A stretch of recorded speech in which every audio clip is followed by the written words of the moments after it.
packet. On February 28th in the Pahrump Valley Times was an article that was written, and I will comment on some of the points, and I will explain the position of the County Sheriff's Office. One of them is that the fact that this was the department's worst-kept secret. I stated that we were shocked to find that Sergeant Mike Horn was involved in, and apparently, allegedly involved, because his allegations and internal affairs investigation is still ongoing, so I cannot comment on the criminal side of it. I cannot comment on the internal affairs side of it. It's a violation of policy.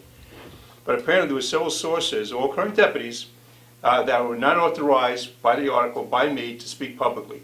The reason being is that there's a policy that says that members shall treat as confidential all matters relating to investigations, internal affairs, and personnel. The other policy also states that members shall maintain the integrity and profession throughout the complete disclosure of those who violate any of these rules of conduct, violate the law, who conduct themselves in a manner which tends to discredit the profession. Also, in our policy, there's termination clearance processes, willful failure to comply with the Sheriff's Office policies and procedures or rules and regulations or authorized direct orders. For example, you can't talk to the press in reference to internal affairs investigations. They're internal affairs investigations. They're not subject to the same types of disclosure as public records. There's a police officer bill of rights. There's laws available, and that are laws within the state on police officer bill of rights that give these investigations confidentiality. Members who had talked outside of the violations have committed violations. There's going to be an extensive internal affairs investigation to find out who was the one who violated violated our policies, and we're going to find out if any deputy knew or had knowledge of Sergeant Horn's illegal drug abuse. If they didn't report that, I'm not talking about, if they didn't report that to the supervisor, and they knew about it, they could be in violation not only of policy but also law, criminal law. We have established policies under the law, have established policies to address any internal affairs and allegations of misconduct. There's a claim that on 2 occasions, drug-related complaints against Horn filtered through the department with no results.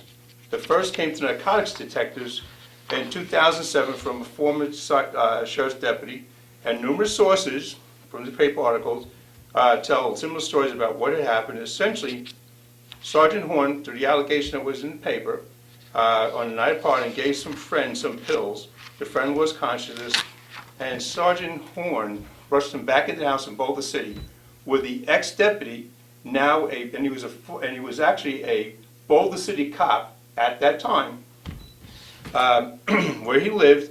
The friend's wife was forced to stick her hand down the man's throat and force him to vomit.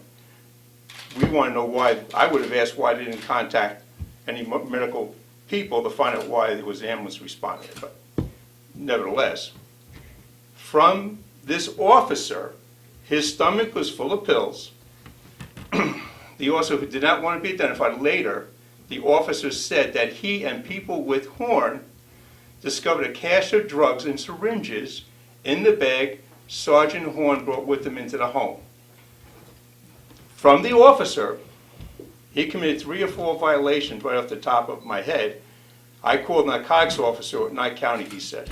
Well, here's the problem. The officer, if he noticed this and he noticed that there was a felony, he has a duty to, he actually has an obligation to act. He did not contact his department.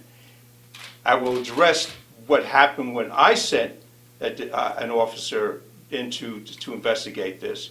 He didn't notify his officer, and nowhere did any officer from Nye County notify me or anyone in this office in reference to what is being alleged by this officer. If these are the allegations that this person is saying, and he actually witnessed this, he committed a violation of law. Also probably committed a violation of the policy of Boulder City Police Department. If I had known this, I would have been on the phone with, at that time, Chief Finn, and stating that there was a problem. We found out during information that one of your officers apparently was a witness to a crime, and he didn't report it, because it wasn't reported in Boulder City. But that's not true, because I sent, well, the information didn't come to us, because I actually sent Sergeant Travis Huggins to investigate this allegation. Sergeant Travis Huggins was sent to investigate a criminal side of it. If there was a criminal side of it, we would have also taken internal affairs side of it, because it's a one-way street. We cannot, if we discover something in the criminal side of it, we can bring it into internal affairs. If something's discovered through internal affairs, it cannot be driven onto the criminal side unless there's other information that comes forward. That's why Sergeant Travis Huggins was directed by me through his chain of command to find out if any criminal action took place in reference to this. We did not have authority to investigate any crimes in Clark County, but we would have given the information to the respected authorities. So, in the article, Sergeant Travis Huggins came back and said we couldn't find anything. There was they couldn't find any type of complaint in reference to any sustained criminal violation. In that respect, we couldn't find anything to deal with internal affairs violation. So either, and I doubt that at the time Travis Huggins would have been aware of what the information that was being stated by this officer, Boulder City police officer, that occurred in 2007. Because I am sure, unless at the time Travis Huggins was conspiring to cover this incident up, why that wasn't reported back to me. Because I did have a debriefing on this, and we couldn't find any kind of misconduct on behalf of Sergeant Horn in relation to this incident that occurred in Clark County. And in fact, the incident didn't occur in Boulder City. My information we had at the time occurred in Las Vegas at the individual's house. So either Sergeant Travis Huggins is lying, the information that we got from is incorrect, or this officer from Boulder City is incorrect. The reason why, and like he said, there's a claim that there's swept under the rug. There was nothing swept under the rug. If it was being swept under the rug, how come I sent someone down to do a criminal investigation and find if there's any criminality that was involved in this incident in Clark County? That's why I keep saying Clark County. There wasn't any. Sergeant Travis Huggins said we couldn't find anything because he actually did talk to Sergeant Horn. Sergeant Horn denied the allegation.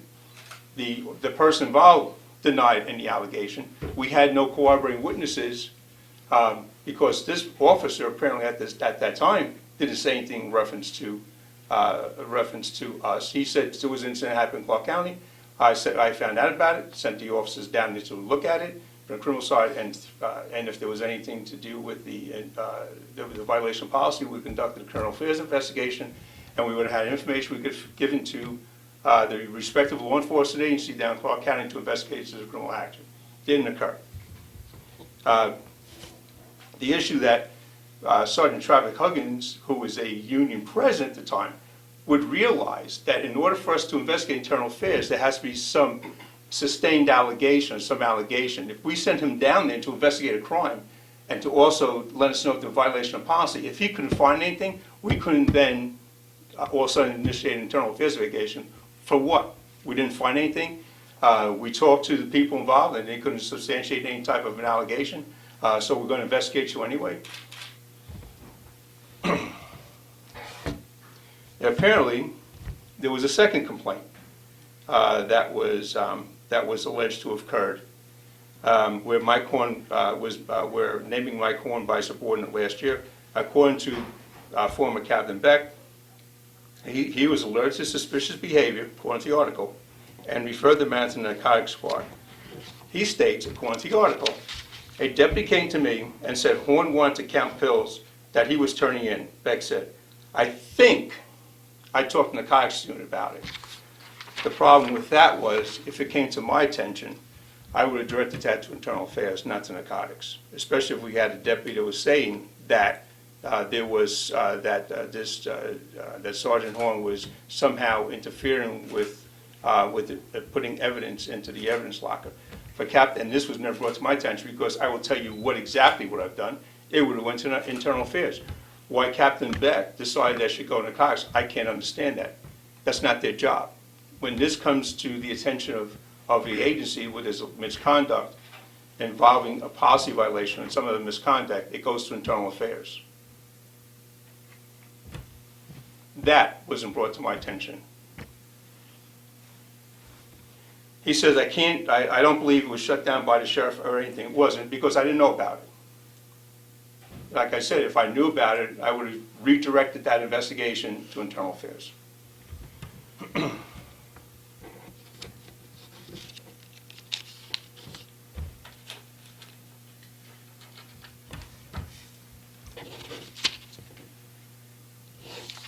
I did not say to the newspaper that apparently the VA was over prescribing drugs. In fact, I don't know what the VA was prescribing. All I know is that that Sergeant Horn was being treated by a VA doctor. What he's being treated for, we can't discuss that. And in fact, that was said is I cannot discuss what he's being treated for. So, any questions? Yes. Yeah. So, the incident in Clark County, that's the first time that you heard about anything with Sergeant Michael Horn? Did you hear about any other incidences with it? And No, in fact, what it was is that this allegation was being made by this by this Boulder City police officer. The information we got, he wasn't even there. I will say this, if he was there, and he didn't report that to his department, or he didn't take any kind of action, because if I was a police officer, I saw that happen, I would definitely contact the respective law enforcement agency within that jurisdiction. I would have definitely let my chief of police know, my boss know that this occurred, and I would have called for an ambulance on behalf of this individual who is somehow in some type of a medical emergency.